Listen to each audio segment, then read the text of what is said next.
l'actualité, membre du Parti Socialiste et président du mouvement des jeunes socialistes depuis 2011. On est dimanche, Monsieur Beck. Généralement, le dimanche, qu'est-ce que vous faites? Est-ce que vous vous reposez? Est-ce que vous travaillez? Est-ce que vous allez en forêt? Je ne sais pas. Qu'est-ce que vous faites le dimanche? Je reviens d'un footing, mais dire que ça se ferait tous les dimanches serait un peu présomptueux de ma part. J'aime me reposer, comme beaucoup de Français. Je suis assez attaché à ce qu'il y ait un temps de repos collectif pour la société. Il s'avère que c'est le dimanche en France. Et puis, je milite. Et militer, c'est pas travailler. Donc oui, il y a des fois beaucoup de temps à militer, à m'occuper du mouvement des jeunes socialistes, mais ce n'est pas travailler. Alors, il ne faut pas travailler le dimanche. Je vous repose la question, parce que je l'ai posée la semaine dernière à Jean-Vincent Placé. Vous êtes pour ou contre l'ouverture des magasins? Il y a le Bricorama, le Leroy Merlin qui ont ouvert aujourd'hui. Ils ont le droit d'ouvrir aujourd'hui, il y a une dérogation. Est-ce que vous êtes pour ou contre ce travail du dimanche? Moi, je suis pour qu'il y ait un temps de repos collectif dans la société une même journée. Il s'avère que c'est le dimanche. D'accord. Pour les faits historiques, tout ça, mais je ne suis pas... je suis athée, c'est pas une question religieuse, c'est une question dans la société d'avoir un temps où on décide de dire du temps pour soi, du temps pour les autres, du temps aussi parce que la société elle a besoin de s'organiser autour des temps. On va pas dire on va faciliter, il y a des enfants qui iront à l'école le dimanche parce que leur père ou leur mère en fait eux ils travaillent le dimanche mais ils travaillent pas le mercredi, et donc pour que toute la société puisse avoir un temps, une journée consacrée à au repos, à être aussi en famille. C'est une question de valeur ou pas? Oui, c'est une question de valeur, et c'est une question de valeur, c'est une question dans la société qui est importante. Vous savez, quand dans notamment la grande distribution, on a souvent des personnes, des mères célibataires qui occupent ces emplois, qui sont souvent des emplois à temps partiel. Je peux comprendre la volonté d'être un tout petit peu mieux. Et là la question, effectivement, gagner sa vie. D'être un tout petit peu mieux payé. Mais en même temps, ces mères célibataires, ces parents qui ont des enfants, leurs enfants, ils ne travaillent pas le dimanche, ils ne vont pas à l'école le dimanche. Est-ce qu'on pense aussi dans une société qu'il est important qu'il y ait des temps de collectif de repos? D'accord, je pense que c'est ça qui doit être posé et qui doit se poser. Et je pense qu'il faut faire extrêmement attention à une chose, c'est que aujourd'hui, si les salariés qui sont amenés à travailler le dimanche sont mieux payés, c'est parce que c'est dérogatoire. Si ce n'est plus dérogatoire, j'entends votre argument, ça veut forcément, dire il y a plus de limite. Non, c'est même pas ça. C'est que le jour où ça ne sera plus dérogatoire, où ça sera le droit commun, pourquoi payer 25% de plus? Pourquoi payer 50% de plus? Moi je sais ce qu'est le libéralisme. Aujourd'hui on va nous dire ah mais non, il faut libérer, mais vous inquiétez pas, on paye 25 et 50% de plus. Puis quand il y aura 80% des magasins qui seront ouverts le dimanche, je vais dire mais attendez, c'est un jour comme les autres de la semaine. Pourquoi payer plus les salariés ce jour-là que l'autre? Mais vous êtes président des jeunes socialistes, vous comprenez ces jeunes qui veulent aller travailler par exemple sur les magasins qui ferment normalement plus tard et qui maintenant sont obligés de fermer à 21h. Il y a des étudiants qui gagnaient leur vie, qui gagnaient un peu d'argent avec ces magasins qui étaient ouverts très tard, et aujourd'hui on les empêche de travailler en quelque sorte, ces étudiants. Et vous qui êtes président des jeunes socialistes? Moi qui suis président du mouvement des jeunes socialistes, je sais une chose, c'est qu'un étudiant qui travaille plus de 12 heures par semaine a deux fois plus de chances d'échouer en licence que quelqu'un qui travaille moins de 12 heures par semaine. Mais un étudiant, il faut que ça mange aussi, malgré tout, s'il vient tout seul, qu'il vient à Paris. Très bien, je veux dire, voir d'un étudiant qui ne travaille pas. Vous connaissez beaucoup, vous, d'étudiants qui sont en BTS, qui sont en classe préparatoire, tous ceux qui font les grandes écoles, qui ont les bons parents, qui travaillent beaucoup chez Bricorama et chez Sephora sur les Champs-Élysées. Après 21h. Et moi, je regarde un pays comme la Suède. La Suède, il y a plus de 50% d'une classe d'âge à la licence. Pourquoi? Parce qu'ils ont une allocation d'autonomie. Une allocation d'autonomie qui fait que les étudiants, ils peuvent se consacrer à plein à leurs études, et avec des moments où ils vont dans les études, ils peuvent retourner après avoir des emplois. D'ailleurs, parce qu'il y a cette allocation d'autonomie, c'est beaucoup plus facile de faire 2 ans d'études, aller travailler une année, puis après reprendre une année d'études. Moi, je suis pour une société où on arrive un petit peu à s'émanciper du tout marchand. On est suffisamment riche pour s'émanciper du tout marchand. Justement, c'est intéressant ce que vous dites, parce que ma question qui vient, c'est où est-ce que vous vous situez aujourd'hui dans ce parti socialiste? On a l'habitude de dire que les jeunes socialistes sont plus à gauche que le parti traditionnel. Vous parlez de Michel Rocard, vous avez soutenu Martine Aubry pendant les primaires socialistes de 2012. Vous, à titre personnel, Thierry Marshall-Beck, où est-ce que vous vous situez dans ce parti socialiste?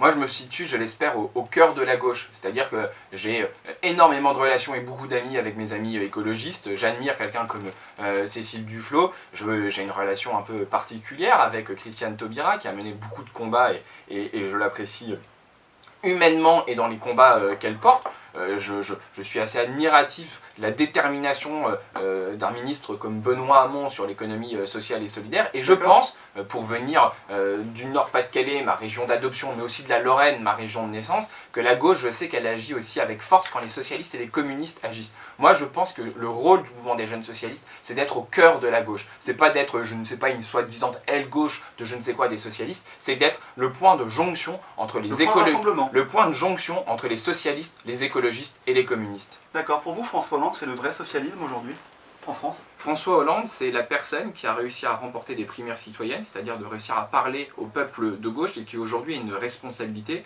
redresser notre pays, moralement, culturellement, idéologiquement, au niveau de l'éducation de ses enfants. Mais est-ce qu'il fait du vrai socialisme? C'est ma question. Est-ce que pour vous, c'est le vrai socialisme François Hollande aujourd'hui? Moi, je ne sais pas ce qu'est le vrai ou le faux socialisme. Il n'y a qu'une seule façon de voir les choses, c'est est-ce qu'il amène le socialisme, c'est le progrès.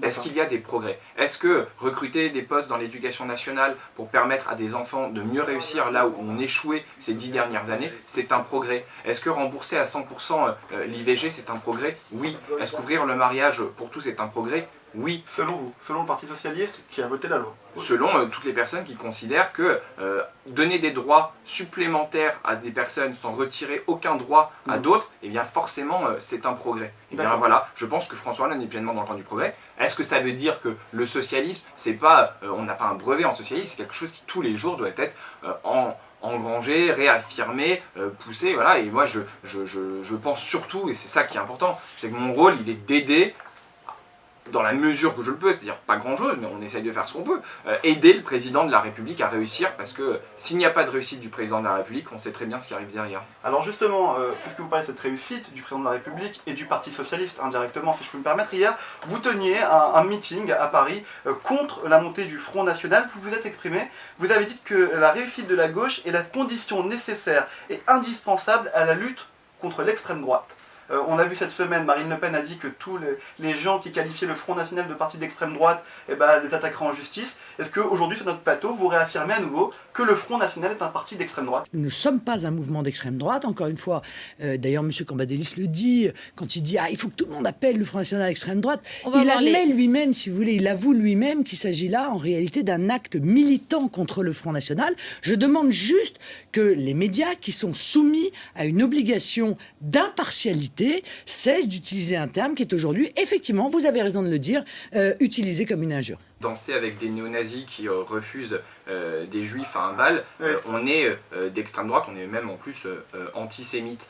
Quand on va avec le Vlaams Blanc qui a un vrai problème avec les étrangers en Belgique, on est d'extrême droite. Quand on décide de dire si vous dites cela sur moi, je vais forcément porter plainte, vous êtes d'extrême droite. Quand le président d'honneur de votre parti a été condamné pour négationnisme, vous êtes d'extrême droite. Marine Le Pen est d'extrême droite, comme le disait très justement Harlem Désir, ils sont tellement négationnistes qu'ils sont même à nier le fait qu'ils sont d'extrême droite. Ouais. Ils sont d'extrême droite quand ils soutiennent en Hongrie par exemple, ils ne soutiennent même pas le parti au pouvoir qui bafoue les libertés publiques et la démocratie. Ils soutiennent un parti qui est encore plus à l'extrême droite que le parti au pouvoir. Il faudrait vraiment être aveugle et sourd et muet et se mettre la tête dans le sable pour pas comprendre ce qu'est l'origine. Vous savez que la flamme du Front National, c'est le logo d'un parti néofasciste en 1947 en Italie. D'accord, donc on réaffirme que, moi je suis d'accord avec vous, je ne vais pas mentir, pour moi le Front National est un parti d'extrême droite, et ils ont le droit d'être d'extrême droite, c'est leur choix. Oui, ils ont le droit d'être d'extrême droite, ils n'ont pas le droit d'être antisémites, ils n'ont pas le droit d'être racistes, ils n'ont pas le droit d'être négationnistes, et le problème c'est quand même quelques-uns qui le sont. Exactement, on est d'accord là-dessus. Mais moi j'aimerais revenir sur cette phrase, vous dites la réussite de la gauche est la condition nécessaire et indispensable à la lutte contre l'extrême droite. On apprend cette semaine que Marine Le Pen monte dans les sondages, qu'à droite, les électeurs de droite préféraient voter Marine Le Pen que François Hollande. Est-ce que dans ces cas-là, ça veut dire que la gauche est en train d'échouer dans ce débat? Mais c'est un combat, vous savez, c'est quand même très fréquent dans notre pays que quand la gauche est au pouvoir, parce qu'elle porte aussi un projet de société qui est quoi? Qui est la réaffirmation que l'âme de la France, c'est l'égalité. comme le dit François Hollande. Quand Léon Blum a réaffirmé que l'âme de la France c'était l'égalité, l'extrême droite a progressé. Quand François Mitterrand a mis en place une politique d'égalité, l'extrême droite a progressé. Donc pour vous, Quand on a la logique. c'est-à-dire que l'extrême droite, c'est pas uniquement dénoncer le système, ils sont contre l'égalité. Ils considèrent qu'il y a des personnes qui sont plus égaux que d'autres. Ils considèrent que certaines personnes, en fonction de leur naissance, en fonction depuis combien de temps ils sont français, ils auraient droit à avoir plus que d'autres. Ils sont contre l'égalité. Donc quand il y a un projet de société qui est mis en place, qui essaye de réduire les écarts de richesse, qui essaye de permettre à chaque enfant de réussir, quelle que soit sa naissance, quelle que soit la nationalité de ses parents, quel que soit l'endroit où ils vivent, quel que soit leur quartier. Quand on promeut l'égalité, eh bien ça les énerve tellement, l'extrême droite, qui se réaffirme. La bataille entre la gauche et la gauche et la droite, mais surtout entre la gauche et l'extrême droite, c'est une bataille idéologique entre ceux qui veulent une France de l'égalité et ceux qui refusent l'égalité et qui veulent au contraire une France des inégalités et qui divise les citoyens entre catégories. Mais c'est grave, le projet... Justement, on n'en a pas assez parlé, moi, c'est pour ça que je vous demande ça. Le projet du Front National, il repose sur la préférence nationale. Et vous entendez leurs dirigeants, ils parlent ils mettent de côté, ils disent la nationalité, c'est pas une nationalité de papier. C'est-à-dire qu'en gros, ça ne serait pas votre carte d'identité qui ferait de vous français, c'est pas le fait d'être né sur le territoire national, et ça serait quelque chose d'autre.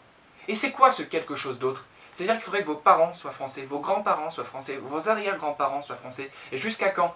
Puis après, vu qu'ils parlent de racines chrétiennes de la France dans leur programme, on voit que ça bascule et qu'il ne faut pas être uniquement français depuis plusieurs générations, il faut être aussi français depuis plusieurs générations, et avec une certaine religion. Et quand par exemple quelqu'un comme Jean-Marie Le Pen a dit une fois dans un congrès, il n'y a pas très longtemps, je pense que c'est le congrès où Marine Le Pen a été élue, disant d'un journaliste, non, je ne l'ai pas exclu, je ne savais pas qu'il était juif. C'est Michael Zamès. Je n'ai pas vu. Zamès sur Public Sénat. Je n'ai pas vu qu'il était juif. D'ailleurs, je n'ai pas vu ni à son nom ni à son nez. On voit bien derrière, donc marque absolue d'antisémitisme, on voit bien que pour eux, ils considèrent que le périmètre de ce qui est français, c'est on enlève les musulmans, on enlève les juifs. Voilà. Eh bien moi, je suis le camp de l'égalité. Je pense que la République, c'est le principe de la Révolution française, la République, elle en a que faire de la religion des individus, elle ne voit que des citoyens. C'est la laïcité, elle ne voit que des citoyens qui doivent défendre leurs droits. Eh bien quand nous, on affirme la volonté d'égalité, eh bien ça les agite à l'extrême droite, ils s'agitent, ils ne supportent pas ça. Et donc c'est bien un projet de société contre un autre, le projet de l'égalité contre le projet de l'anti-égalité, de l'anti-république. C'est pour ça qu'il y a une tension politique énorme aujourd'hui dans notre pays. On le sent en tout cas dans vos propos. On voit que Manuel Valls obtient 71% d'opinion positive auprès des Français. Est-ce qu'il ne faut pas se servir un peu de Manuel Valls dans la campagne électorale? Est-ce que c'est pas finalement le meilleur argument du Parti Socialiste pour ces campagnes municipales? Mais le meilleur argument du Parti Socialiste, c'est d'avoir tous les ministres qui font du bon travail. Moi, ce que je note, c'est que Manuel Valls, il a peut-être des bons résultats dans les sondages d'opinion, et c'est une bonne chose. Mais pourquoi il les a? Parce qu'il y a une politique, d'apaisement. Vous trouvez vraiment qu'il y a une politique d'apaisement avec Manuel Valls? Vous l'avez entendu dire des choses équivalentes on va passer telle cité au Karcher? Non, mais j'ai pas dit ça, mais j'ai dit simplement il y a quand même des propos, les Roms ne pourront jamais s'intégrer en France, c'est ce qu'il a dit. Il n'a pas dit exactement comme ça, et derrière, il est revenu en disant la circulaire, ça, et moi, franchement... il a dit qu'il n'avait pas fait de mea culpa derrière. Oui, mais très bien, mais simplement, on n'est pas dans l'autoflagellation. Non, mais je t'auto-flagelle pas, je vous demande simplement. Mais moi, je veux juste qu'on reparle des choses essentielles. Les choses essentielles, c'est qu'aujourd'hui, il y a une politique de gauche qui, notamment en termes de la politique de police, de sécurité, fait réforme du code de déontologie policière, le retour du matricule, on s'assure qu'il y a un nouveau respect entre les citoyens et la police, et en même temps on donne plus de moyens aux policiers. On recrute à peu près 1000 policiers en plus par an. D'accord. Vous avez vu le budget de l'UMP qui vient de nous proposer? Oui. 150 000 fonctionnaires en moins en un an. Sur 150 000 fonctionnaires en moins, c'est à peu près 2000 postes de policiers en moins. Pourquoi vous pensez que les Français ils approuvent l'action de Manuel Valls?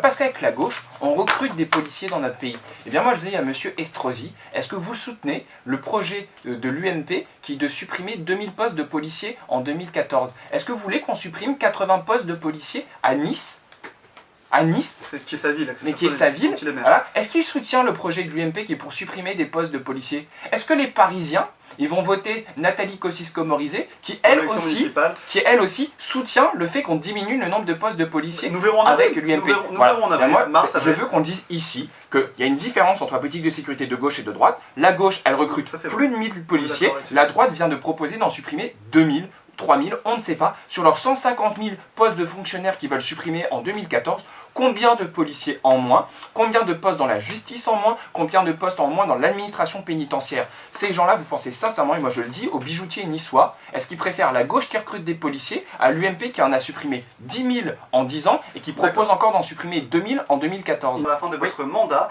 il y aura un nouveau président des jeunes socialistes ou une nouvelle présidente, nous verrons. On l'espère. Ça, je sais pas.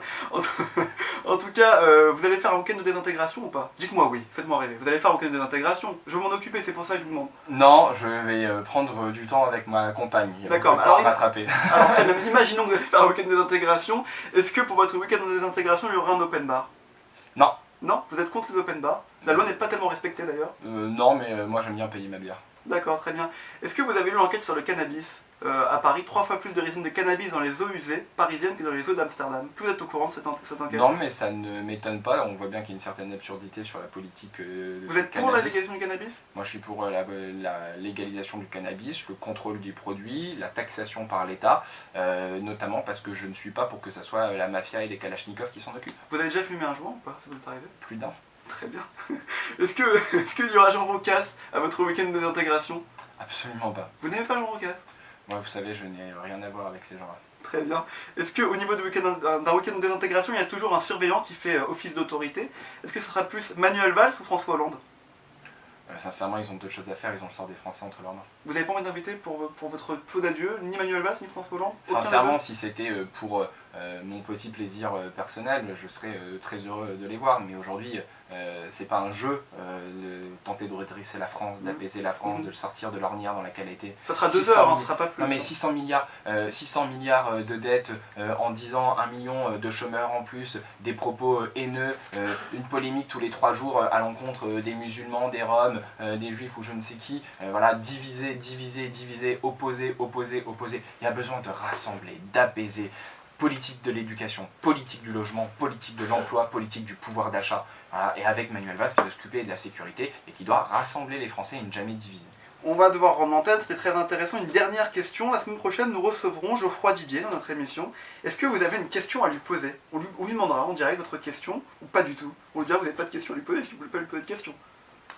Est-ce qu'il préférait qu'il y ait le Front National ou un socialiste à la tête d'une ville et donc vraiment lui reposer avec force, c'est ce qu'ils sont... Si ça sera FN ou PS au second tour. FN ou PS, est-ce qu'à un moment donné ils font le choix de la République ou est-ce qu'ils font le choix de facto la collusion avec l'extrême droite? C'est fondamental comme question et je tiens à attirer l'attention qu'Alain Juppé, tout le monde le présente comme le républicain, il y a 10 ans, il disait Front républicain, entre PS et FN, il vote PS parce que la République est plus importante que l'opposition entre la gauche et la droite, et aujourd'hui il dit non, moi je ne choisis pas, et donc ne pas choisir, c'est cautionner le Front National. La droite est aujourd'hui en train de se perdre, et quand elle se perd, elle perd aussi la France, elle a une lourde responsabilité, et c'est pour ça qu'il n'y a pas d'autre choix que la réussite de la gauche, parce qu'on voit bien que la droite ne pourra être au pouvoir que si ceux qui votent Front National votent UMP au second tour. Et s'ils votent UMP au second tour, forcément ça veut dire que l'UMP devra reprendre les thèses du Front National. Et donc la gauche doit réussir. Et c'est pour ça que je soutiens Manuel Valls, François Hollande, Benoît Hamon et Jean-Marc Ayrault et François Hollande, bien sûr. C'est votre gouvernement, vous avez raison. Merci beaucoup Thierry Marchal-Beck d'avoir été avec nous. Je rappelle que vous êtes président du mouvement des jeunes socialistes jusqu'à mi-novembre. Après, peut-être que vous serez président des vieux socialistes, vous verrez, vous ferez ce que vous entendez bien. Merci d'avoir été avec nous.